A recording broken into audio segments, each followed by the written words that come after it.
Welcome to the Uplift, where we are uplifting our lives, uplifting each other, and uplifting our communities together. Thank you for joining myself, Cy Herrera, and Tessa Savala here, two women, two attorneys, doing it our way, and inviting you here each week to share in on the stories, advice, and life lessons we've picked up along our journeys that keep us uplifted, and that will hopefully do the very same thing for you. Now buckle in and let's get ready to be uplifted. Hello, I'm Tessa, and always I am joined by the lovely and amazing and accomplished Cy. Hi, Tessa. So good to hear your voice. So good to hear your voice, and you have won a big special award in our city recently. I think we should talk about that a little bit because it's very exciting. I am excited. I'm very honored to receive the Public Servant Award for the NASW. It's the National Association of Social Workers. I am so proud of you. I think this is such a huge accomplishment.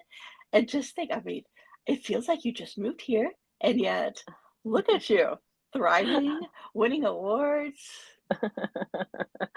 It's surreal. I am not used to winning any kind of award, so it was definitely a let's wing it situation type speech, but it was really, really great. My parents were out there, and so I felt Aw. really loved and supported, and I'm really grateful to my nominating person and all of the people who supported me in it, and just to be in company of all the other awardees is really, really cool. And it was just really cool to learn and get to connect with everybody there too. I think it is amazing.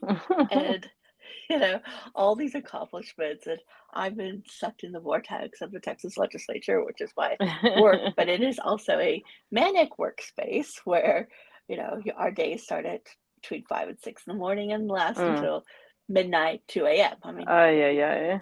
right? So what is on my mind but Unreasonable. burnout Yes, and so like that makes sense. unreasonable employer demands and like Hmm. how do you set boundaries when it's sometimes even with yourself, right? And Right, how do you right. do it? And how I mean, obviously there are careers like say if you're a doctor, like and you work in an emergency room, there's a setting and you don't have a lot of control over it.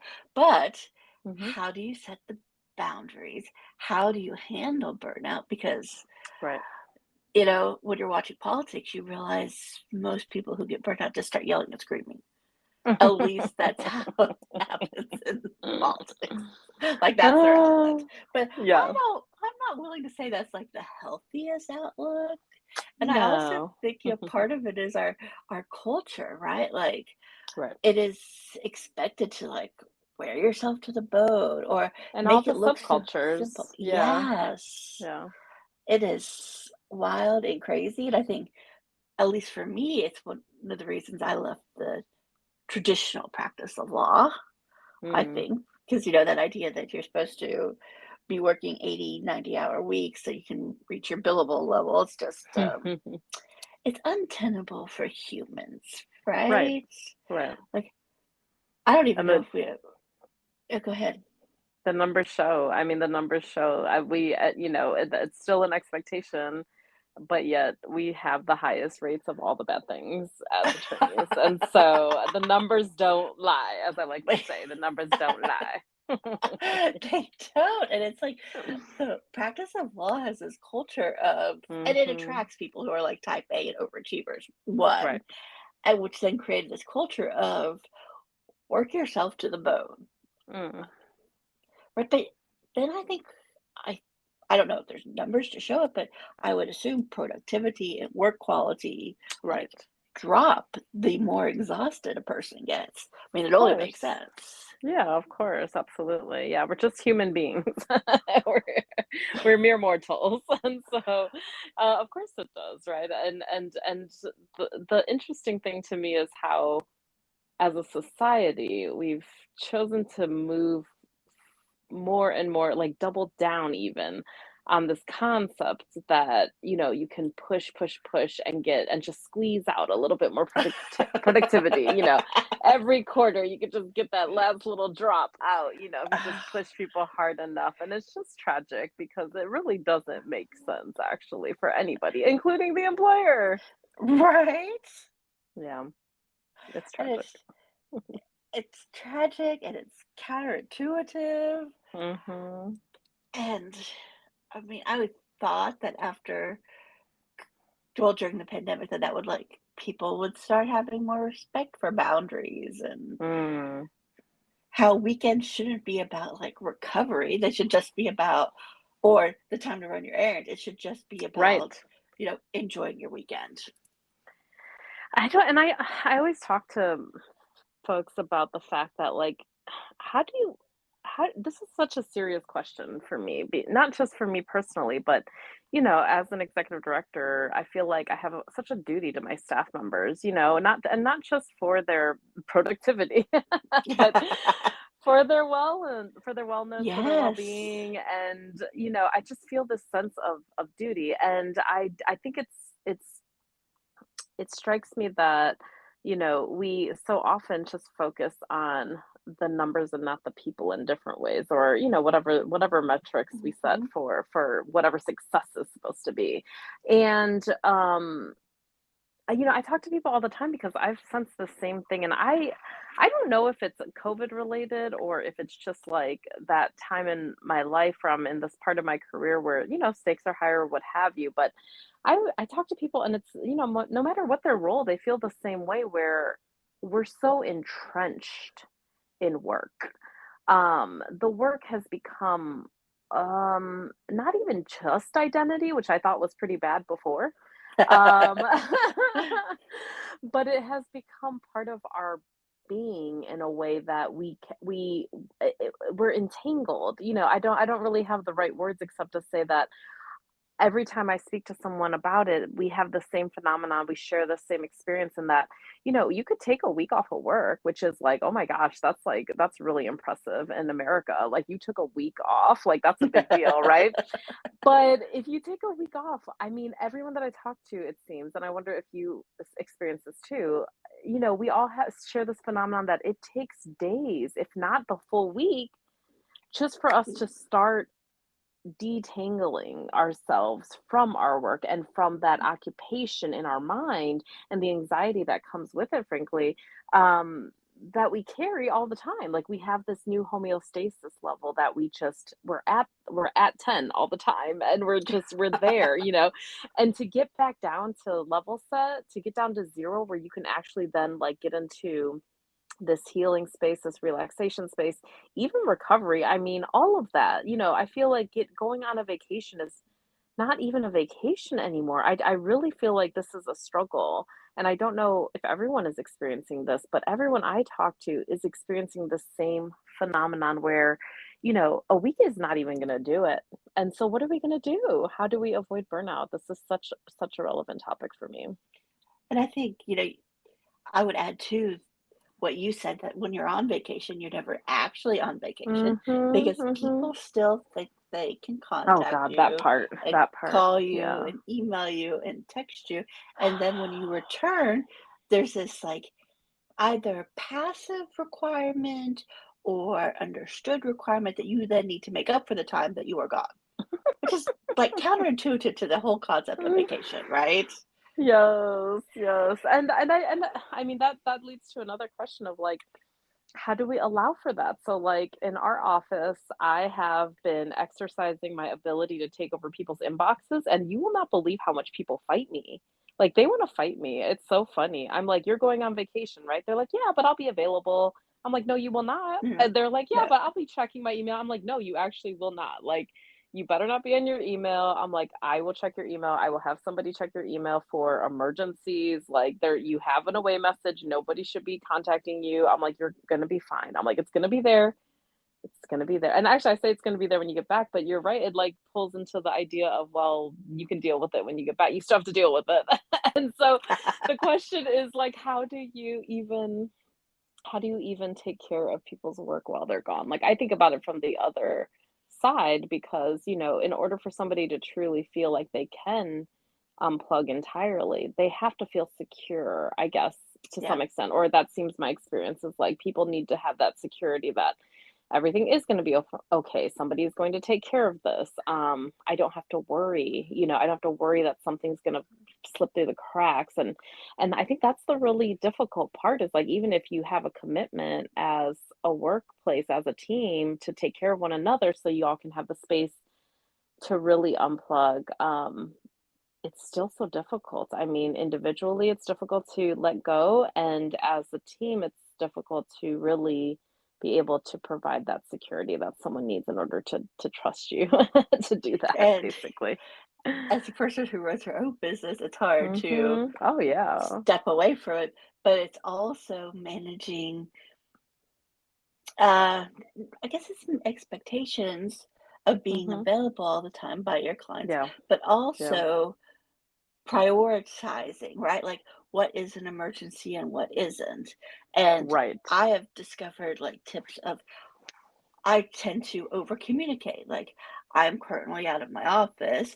This is what I think the situation is. I can get back to you on this day, or if it's an actual emergency. And I usually say actual emergency. It's like, is it really? Mhm, let's Then think. we can deal with it now. It's almost like slowly minimizing the situations and then Mm. providing extra information. I really like your idea of almost removing their access to their Mhm. email during that time because Mhm. we have that culture where people just want to check their emails. And hopefully they're keeping like a private email for their own stuff. So that's what they're Right. dealing with. And I think we would still be like manic about our own personal email, even if it's just like, Mhm. next door updates about what's happening in your neighborhood or, Well, sales flyers from Target.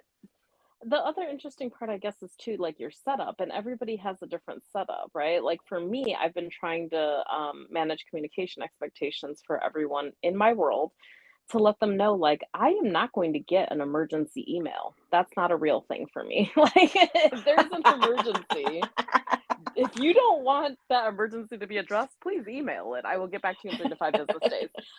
Correct. But if you want my attention right now and it really is an emergency, like I need you to text me. I need you to call me. And Mhm. if you have an emergency, like if we're doing business together, you should have my cell phone number because I'm not stingy with my Mhm. cell phone number. If you don't have my cell phone number, we're not even doing business together. Like you shouldn't be contacting me, right? And so, Yes. it starts there actually. It kind of starts with boundaries from the beginning, like not way, way, way before you decide to take vacation. It starts even with Yeah. that. And I mean, we're talking about burnout. Burnout is not about vacation. Like we're framing it that way kind of, but the truth is like my real question is a vacation enough? To Oh, avoid burnout. yeah. And I think that the answer is probably not. Like I just don't see it. Like honestly, the more like I've tried to take little weekend trips, I've tried to like take longer trips and I'm like this is great. Um but I haven't got that sense of like I'm completely renewed and I could just, do 10 more years straight. Like I don't know where that feeling is. Like I don't know. I think everyone's probably different. For me, sometimes I feel more normal when I'm working again. Like it's really a strange phenomenon. I hope it's just me. But No, it's me too.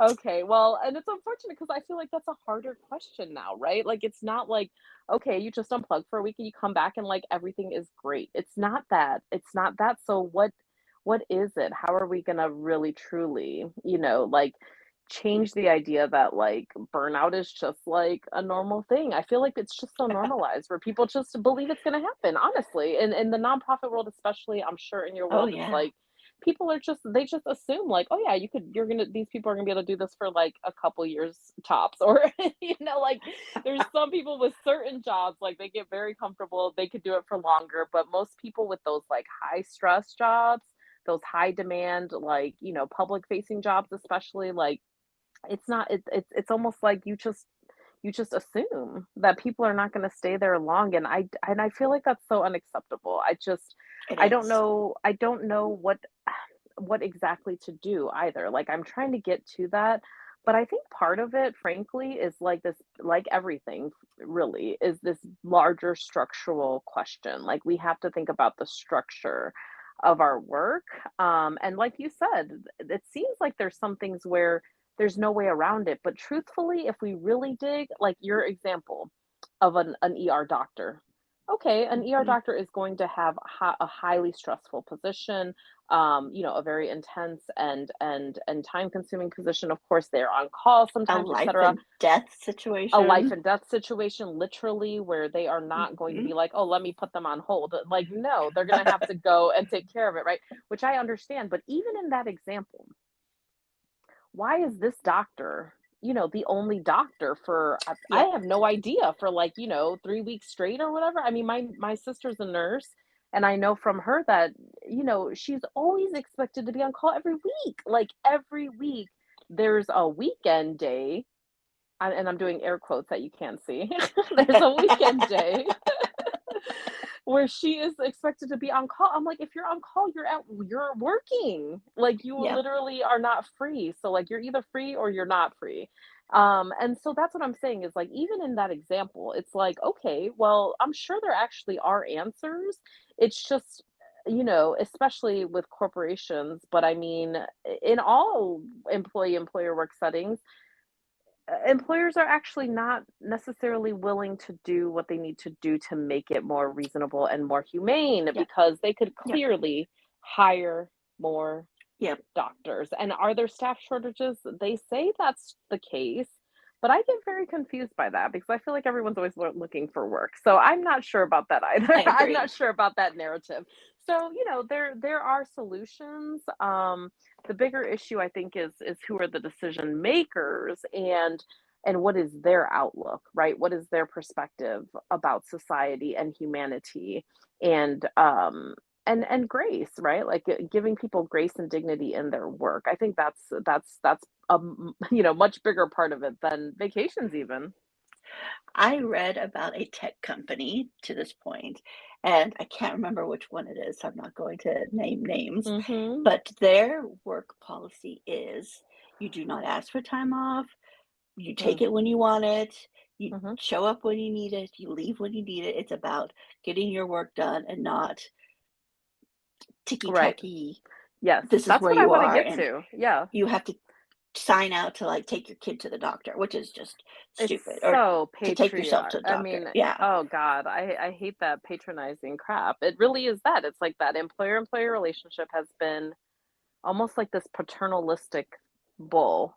It's a Yep. culture of paternalism, and I'm so Mhm. over it. And I want to get there, actually. I really want to get there. I joke with my staff all the time. I'm like, I read a book that was called like the 4 Hour Work Week. That's my goal for all of us. I'm like, how do we get Yeah. to that? And people talk about the 4 day work week, and I'm like, that's great. I'm like, but how do we keep pushing? Because at the end of the day, we're trying to do a thing. We're not trying to Yep. keep people occupied, which actually, Right. as I say that out loud, I wonder, are we? Because I'm not, but I almost feel like, work is a very convenient control in society. So Yes. I'll leave it there. I'll leave it there. But But, but I'm just saying, we could get there. We could get there if that was the goal. absolutely, and it feels to me, and maybe I'm just way too optimistic. I don't know what this is going to Is where there we're going such to a go with thing? my statement. Thank you. But I feel like for decades, Hmm. employers just like completely distrusted their employees, Absolutely. right? Like they Absolutely. weren't responsible Absolutely. enough to like just live their life and interweave work into it. It had to be so regimented that they couldn't actually live their lives. And I'm just gonna say this right here. I feel like I'm compelled to say this. I'm reading the 1619 Project right now. I mean, I think that all of this is in part. I don't know what it's like in every country with all their histories. All I know is this one. but it has to be in part related to slavery, this legacy of slavery, right? And this control over people has come from that culture in a lot of ways, in my opinion. And so I wonder, like, how do we overcome that without, I mean, with calling it out by name or without calling it out by name? I mean, like, how do we overcome it, period? Because I feel like it seems to me that it's so entrenched. It's not even verbalized in a way anymore where it's just ingrained, in people, in society. It's culture. It's that culture. And culture is the hardest thing kind of to undo, right? And as somebody who is intimately familiar with Swedish life and culture, I can tell you that I have not seen in my cousins or aunts or uncles any iota of the American way. And Mm, they have all been very successful in their careers. But there is a distinct cutoff time. And unless it's an emergency, people do not contact each other. It's like there's a general respect for when it is work time and when it is not work time. right, right, right. And something that we don't have here. And we've seen European countries in the last couple of years, like actually pass laws in Spain and Mm, Portugal about if somebody is off, you cannot contact them unless it's an emergency. And if you right. do, you're going to get a labor fine. Ooh, I like a labor fine. That's good.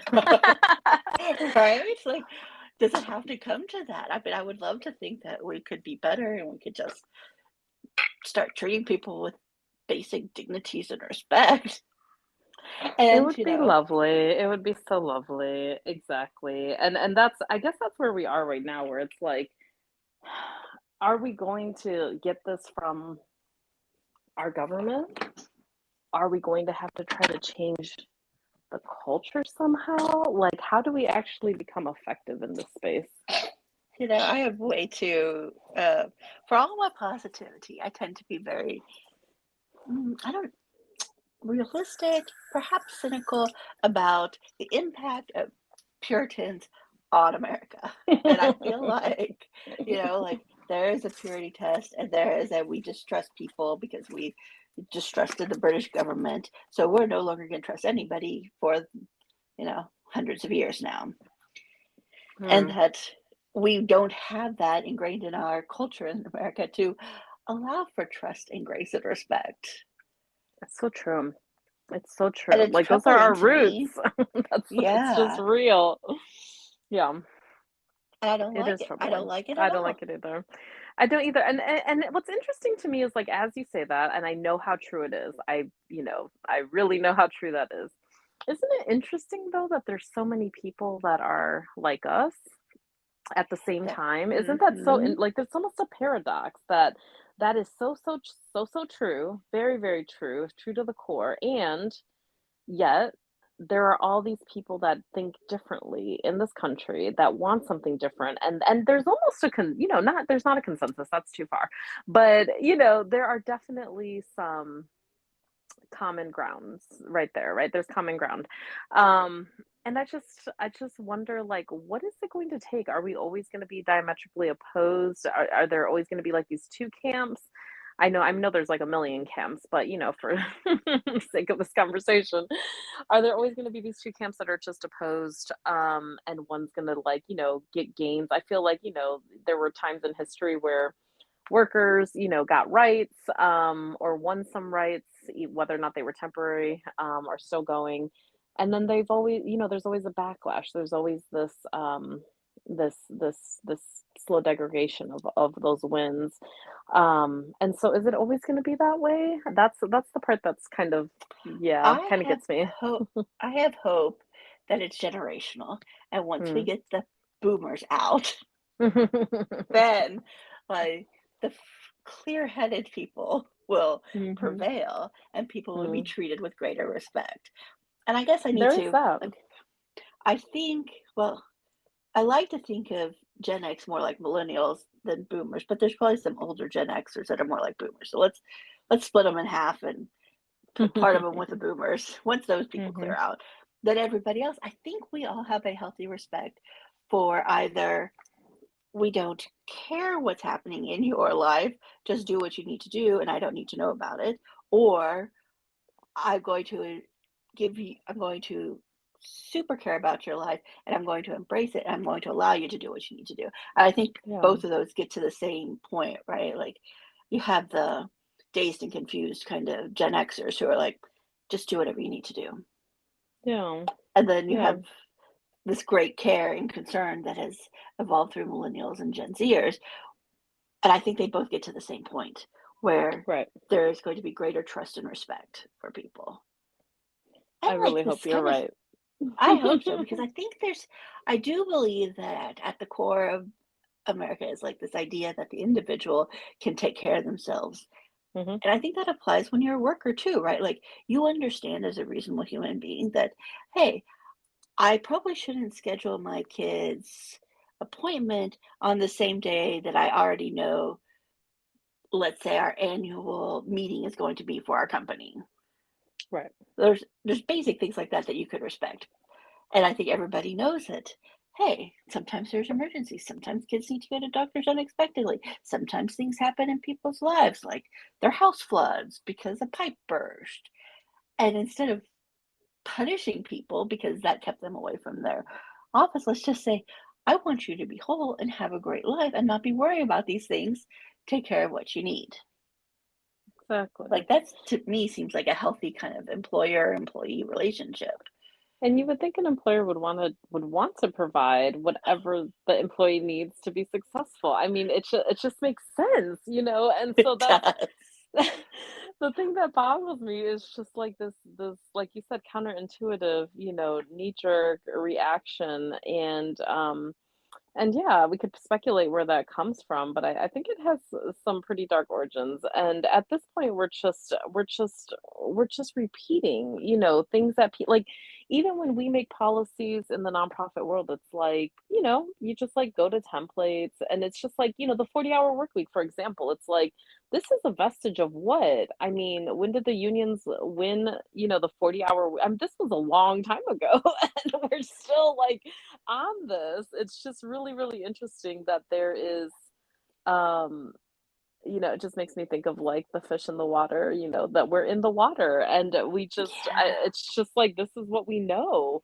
And yeah. And I mean, another part that strikes me is when you talk about the generational differences, part of it must be the information revolution, right? Like young Yeah. people or newer generations since basically the 80s, like when the internet came about, um, we've just been exposed. We've been exposed to an inordinate amount of information that just no other generation had ever en masse had access to, period. Like, hard stop. Like, it just wasn't a thing, right?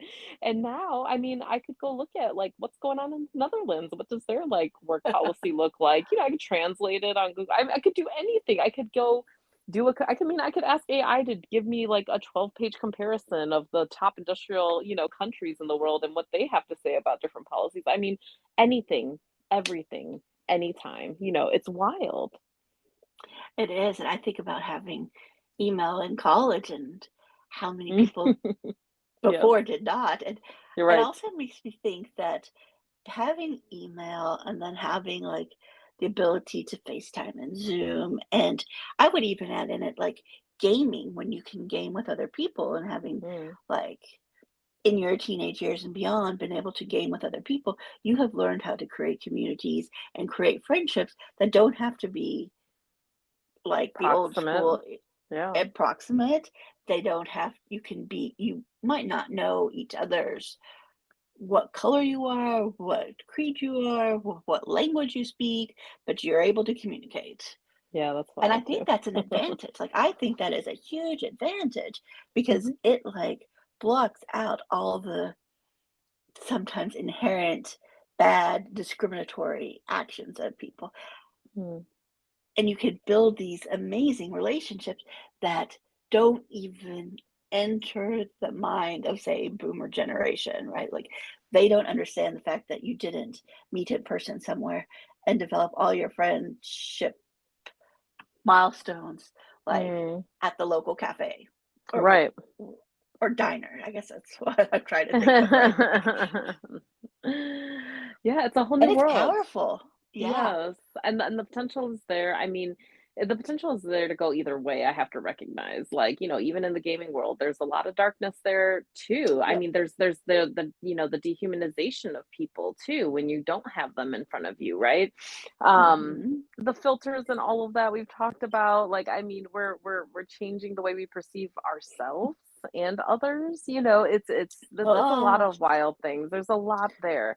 But for overall, I I sense from this exposure to information, it's been all in all, on the all, like, good. I mean, yeah. people have been able to be exposed to new ideas, and I mean, it kind of comes down to what you believe in humanity. And I know that there's always bad in the world, but there's so much good. I mean, there's so many people who are just quietly taking their new enlightenment on a lot of things and just putting it into action. Yeah. They're just, you don't even know about it. They're just at your local, nonprofits or even businesses or, what have Hmm. you. I mean, government, there's a lot of good people in government that I know that are, in my generation. I'm just like, "Oh, I see what you're doing." Like, you're challenging things, and it's cool, and I'm just like, Hmm. "Yes." It's so cool. And it's because they have a different perspective, right? They have a whole different world perspective that just was not Yeah. there before. And it's really interesting because it's formulated almost in a very personal way too. Like, it's this global conversation, but each person is kind of doing their own journey, through it, and they're coming to their own conclusions, and it's really powerful. I mean, people are It self-educating in is. a way that is pretty amazing. It is, and I like to think that's also what's bringing about this kind of respect for boundaries too. Like Yep. taking in all that information, all the studies that say the more diverse information you have, the greater your output will be and the Mm, greater understanding you have for each other. So, like, right. could that be that that's why we're starting to see these companies and nonprofits have these policies that are, take care of yourself, just do your job whenever you need, whatever it needs to happen, right? Like, Yeah. meet your deadlines, produce what you need to produce, and everything's going to work out. Yeah. I guess it's that whole, what is I think there's an economic term for it, stakeholder economy as opposed to old Mm. school shareholder economy, which was Mhm. how do I derive the most amount of profit out of it? Whereas stakeholder focuses on creating the greater good and with your employees, your stakeholders, and your supply chain. And turns out you also end up making more money. Wow. Surprise.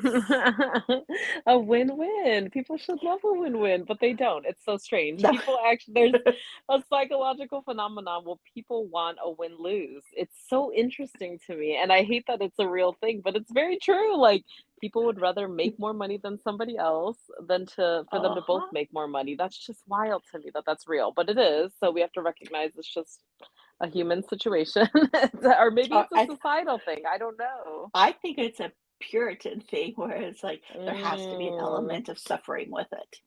yes, exactly. Always that. And this all brings me to another thing. This is a little bit complicated in my, calculation of it. But everything we're talking about, in regards to doing your work, certain productivity, what have you, all the measurements and all of that, that's all really helpful and we can get to that place, I believe. And I still think, we know that it's coming from this like puritanical, propaganda, if you will, or indoctrination, if you will.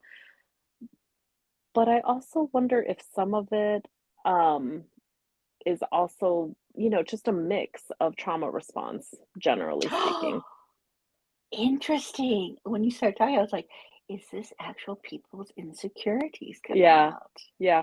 Yeah, because I mean, think about it. Like, why do we want to do so well or be successful, right? Like, we're sometimes, hopefully, you've done your work and or you've gotten to a place where it's for you or whatever is a good reason. But I mean, I think a lot of us are just trying to like, you know, impress our parents still, get approval from Just somebody in the world, like fill that hole, like I mean, you it's you just said it so real. nicely, whereas I was I thinking, know. oh, daddy issues.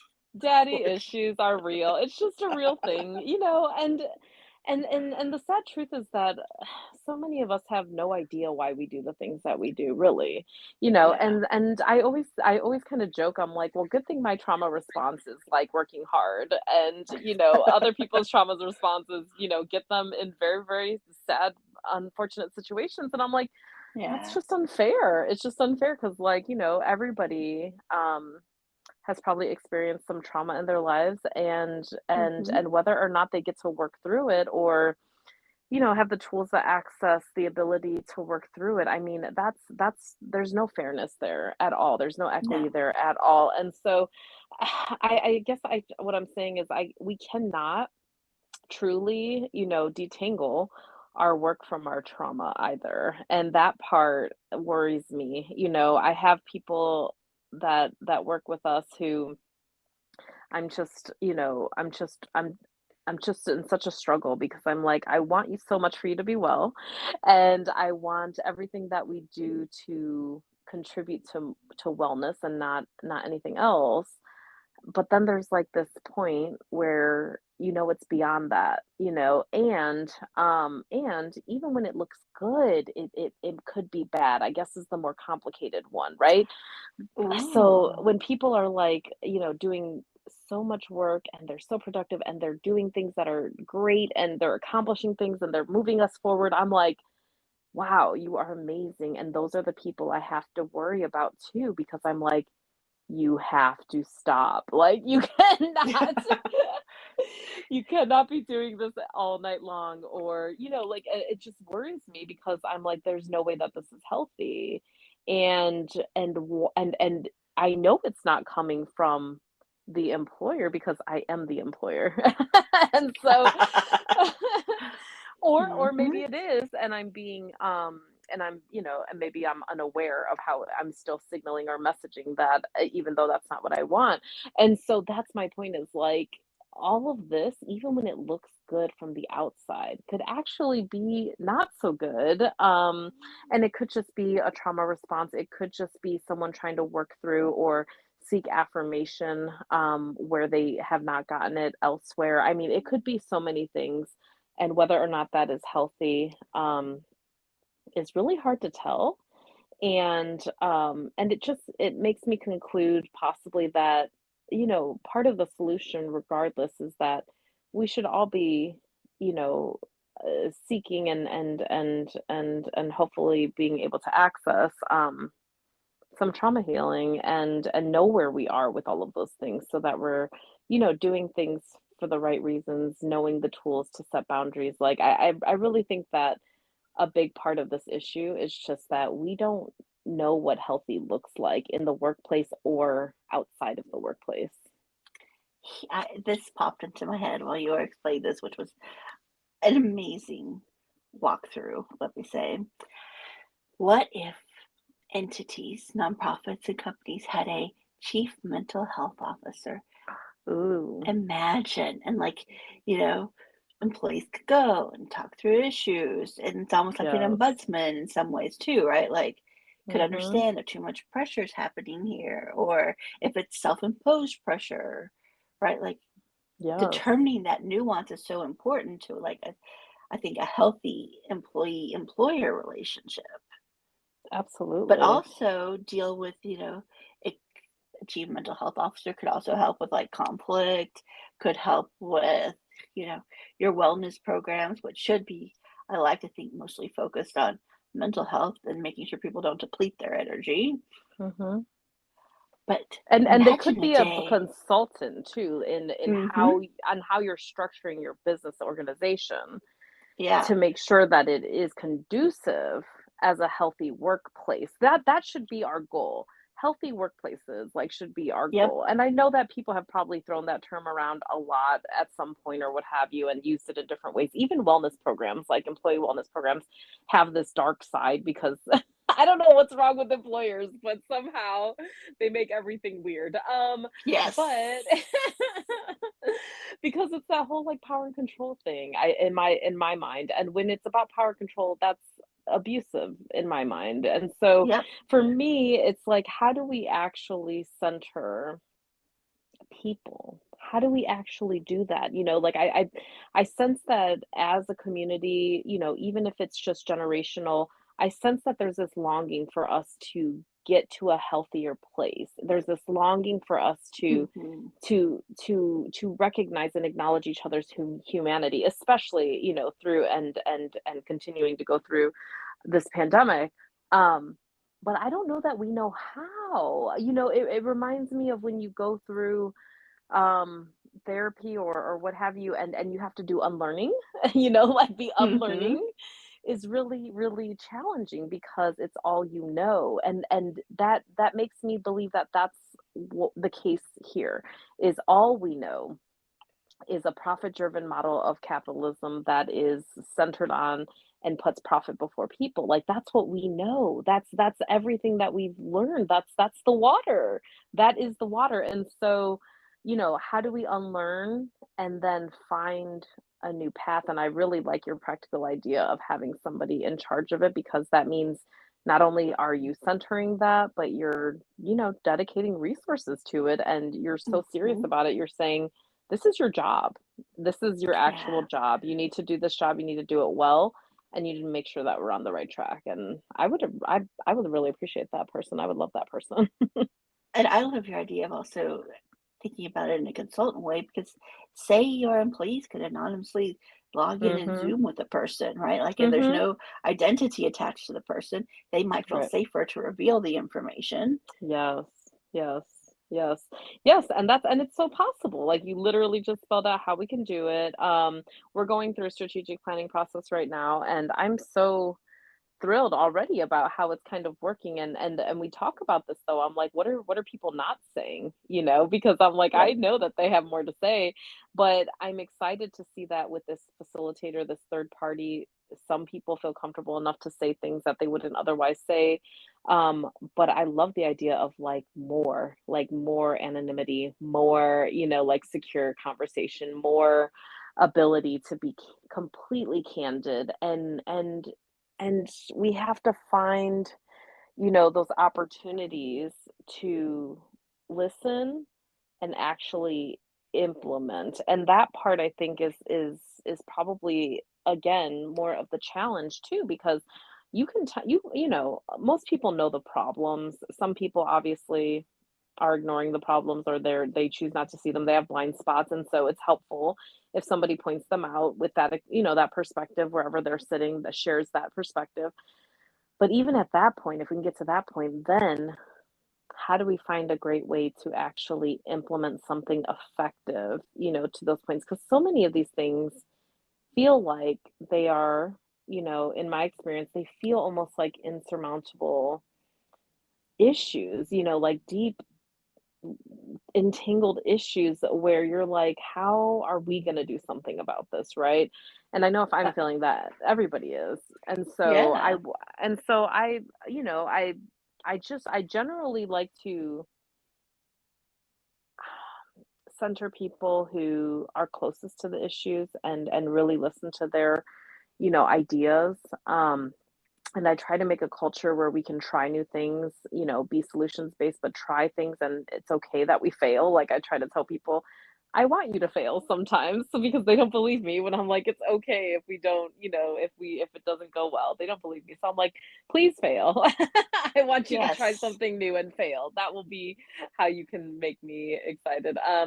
But even that, I guess I'm just sitting here acknowledging and appreciating the magnitude of the issue, which is we are really swimming in this water that has been set for us, through a deep, rooted history in puritanical values, and we've only been taught really, kind of this one way of thinking, and it's been something that I've always been seeking something else. I mean, I've read, a lot about cooperatives and different things of that nature, and it's really interesting, but you don't see a lot of that here in this country, and so it almost feels, it feels unreachable, but then again, everything feels unreachable until you see somebody do it. So so how do we do it?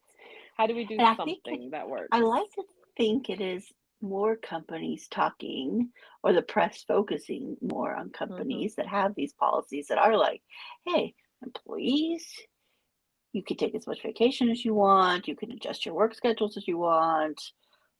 We just want you happy and secure and that knowing that you're not depleting all your energy so that we're all Mhm. getting the best out of everything, right? Like, And a and couple of things come to mind when you say that. Keep going if you have any more. I think that's everything. Like, I think it is just that positive reinforcement out there in the world that it Yeah. exists and that it is okay and you can make money and be successful by Yeah. creating a healthy culture. Yeah, and there's just a couple that come to mind. I sense a maybe little research project coming on, or maybe at least an AI research project. But one thing that came to mind for me was, of course, this person years ago who decided, everyone needs to make at least $75,000 a year in my company because that is like the tipping point where people can stop struggling so much and they can actually focus, and Yeah. and be healthy in a lot of ways where they don't have to be financially struggling. That always sticks with me, and it's something I'm always striving for. Another one is people have said there are companies that just have unlimited PTO, like you were talking about. I think that's what they call it. Sometimes Hmm. it's just unlimited PTO. They just don't. There's not no idea that like there's only so much of it, which I really like because we spend so much time thinking about how much PTO we have, how much accrues, how much you've used, how much. Like, I mean, it would be so lovely if we're just like, you know what, just take the time when you need it. It'd be great. Right? Or There was even not one driving more. like a bat out of hell to make it to your Right. appointments. Right. Right? Like, it seems to Yeah. me it could be really good for society too. Oh, yeah. And there's cultures where, people don't shame each other for being late. They just welcome each other. And so I'm gonna try to start. I mean, I'm gonna try to start making a point of doing that. I have already been like, we're just so grateful that you're here, or something to that Yep. effect. But I mean, it's okay to like stop a meeting and greet somebody like a human being. I think that, Yep. we could get there. Like little adjustments could go a long way in just bringing about humanity. Whenever there's shame, I think that might be one of those points of identification where something is ripe for change. Whenever there's a shaming going on, that's paternalism, right? Like that. Yes, it is. And that's bad. And so I would challenge us to seek out those things and say something when we feel it, because oftentimes it's not us doing it per se, or at least I like to think that, that it might be, maybe it's somebody else that doesn't realize like what they're doing or what kind of impact that has. And so we might pause and say, or even talk to the person on side, or even bring it up as a cultural like goal. Ooh, what if we had cultural goals? We don't even have those. We don't Ooh, really even have yes. those. Like, ugh. I've been You thinking a know lot who about does have values. those? Yeah. There is a huge sign at every Costco that talks Mm. about their goals and values. Mm-hmm. And I'm like, Okay. every company should have something like that They where at should. least it's clear what Yeah. your goals and values are, right? What you And should so be that striving everybody, to. Yeah. yeah, and to like break down the shame elements because I want to remind everybody that these paternal, patriarchy kind of things, if you are a woman or a person of color or LGBTQI or indigenous or whoever I am, a able body, non-able body, hello, you were not participating in making up those rules, Hmm. Yes. right? Like Yeah. all these rules that we're talking about were made up by people that were not us. Yeah. And they're so often unspoken. That's the hardest part, right? Yeah. So maybe, and I always say that abuse really thrives in the darkness, and you have to shine a light, right? So maybe that is part of it, is like putting values and culture front and center. I know that in our strategic planning, it's literally one of the pillars where Nice. we're doing a whole focus group about it. We're putting it in part of all of the groups that discuss the issue. Like culture is so important, but it's one of those things that is like disguised in plain sight where people don't necessarily talk about it, but they're all participating in shaping it and conforming everybody to the prevailing culture. And so maybe naming it and bringing it out and really highlighting it and reminding each other and then holding each other to account is a big part of that. And it's just stating out your values is, yeah, I think that's a simple, practical way to get a starting point at least. I think you are absolutely correct. I'm thinking back about a former employer who would hold these kind of quarterly, biannual meetings and would have expectations, but would not tell the people at Oh the meeting no. what the expectations are, and then hold it against them when they didn't No. answer in the way that it was Oh. expected. I'm like, Oh no. how effed up is that? Mind reading abilities are the expectation. Yeah. It's just Like, amazing. what the actual F are you people Yes. doing? No, that's not okay. No.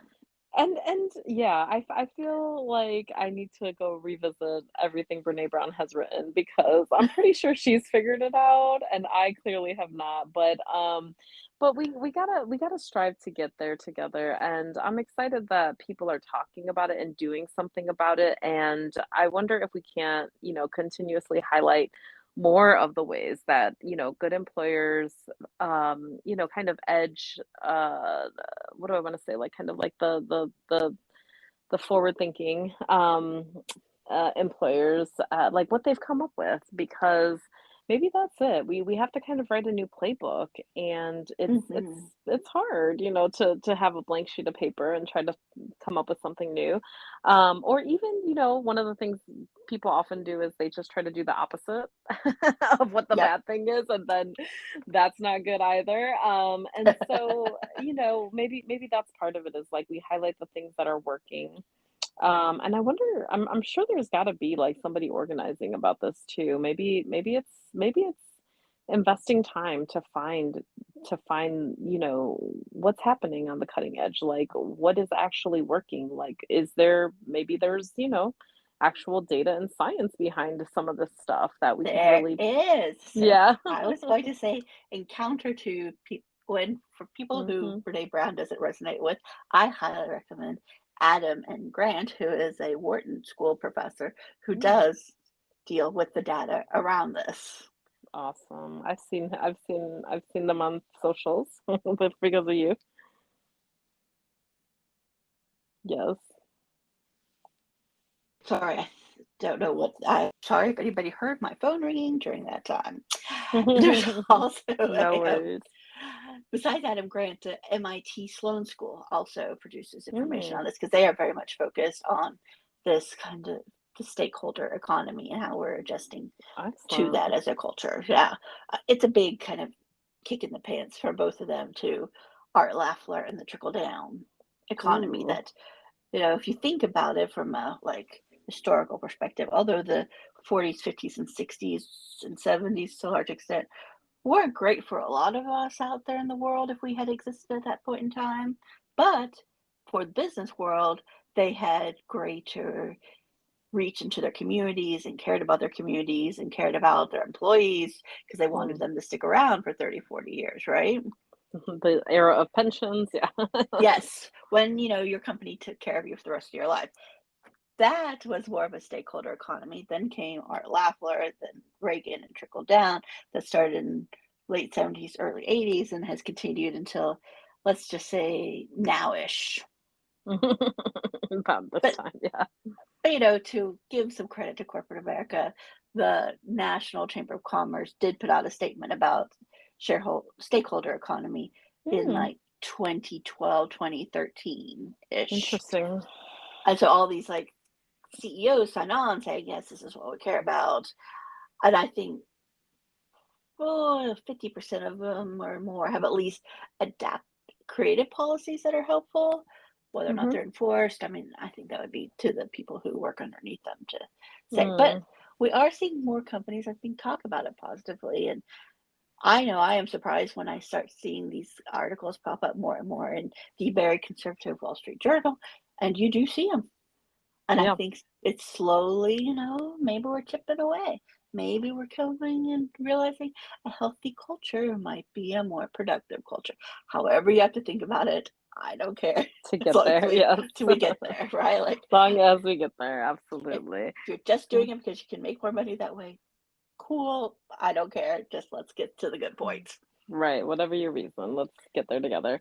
And I Yes. sense maybe a part two coming on just because I realized from this conversation with with everything, we need to be very intentional if we care, right? Like Yeah. if we really believe that something should be, then we need to get informed on how it could be. That how it Hmm. is what I've realized from this conversation. What has been missing? There's a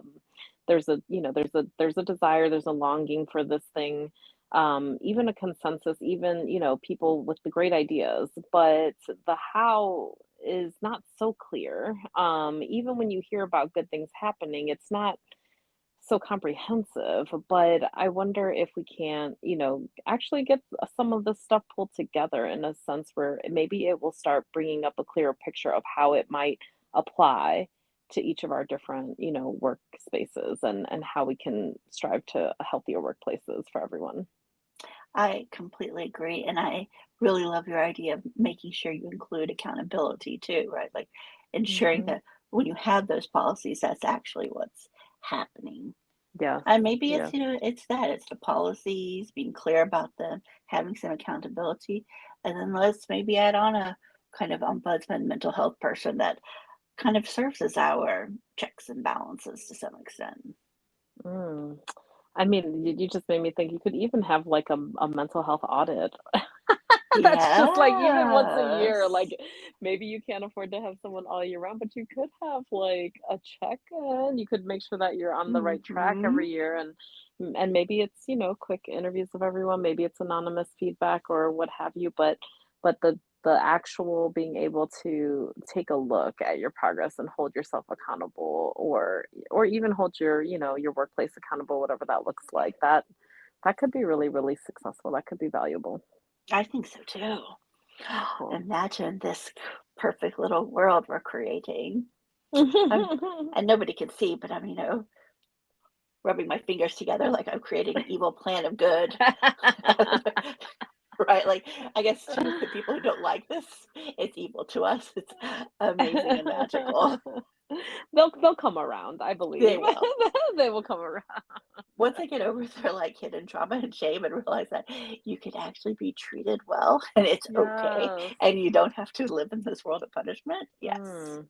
Maybe trauma healing needs to be just, its own benefit, like its own employee benefit. That just maybe that's where we need to get because if everyone had that, we would have healthier workplaces, I believe. So maybe that's a part of it. We'll see. We're gonna keep exploring for sure. This is just the Yes. beginning of this, I can tell. Yes. And on that note, yes, we are taking over the world. Tampered You know, editions. yes. But we want to make it better for everybody. That's our goal. Yeah.